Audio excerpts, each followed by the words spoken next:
E aí, pessoal, acompanha o canal, tudo bem com vocês? Espero que todos estejam bem. Sejam muito bem-vindos novamente a este canal. Peço a gentileza já no início do vídeo que você se inscreva, deixa o seu like, compartilha aí com os amigos e familiares. Deixa algum comentário aí também. O que você está achando aí dos vídeos, o que você acha do canal, o que você espera aí do canal, né? Se quiser dar alguma dica também será muito bem aceita. Críticas também serão aceitas. Claro, sempre preservando aí o respeito, né? Respeito mútuo. O vídeo de hoje vamos estar trabalhando com esse celular aqui da Motorola. Mais um modelo aqui que ele não especifica aqui atrás o modelo dele, exato. Como podemos ver, a tela está bem trincada. Ele carrega, porém não dá imagem, né? Porém, devido à tela estar toda bagunçada. Vou mostrar novamente aqui para vocês aqui com outro aparelho. A gente está fazendo a pesquisa aqui pelo Google Lens, tirando foto aqui da parte traseira. Aqui mostrando os resultados e aí mostra que se trata de um Moto G22.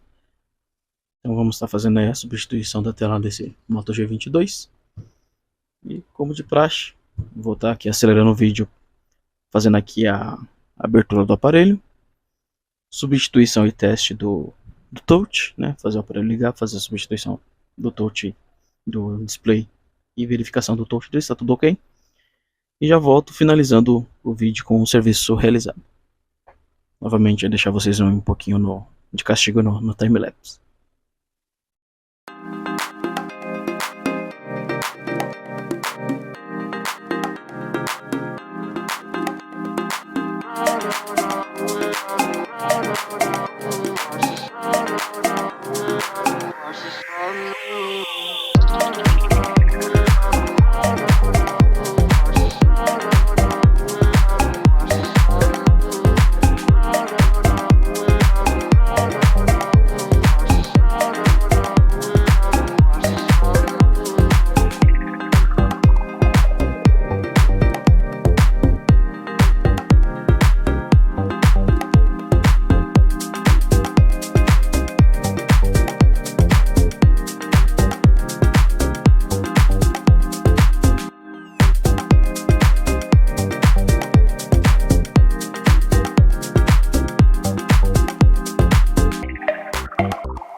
Serviço realizado com sucesso. Mais um, graças a Deus.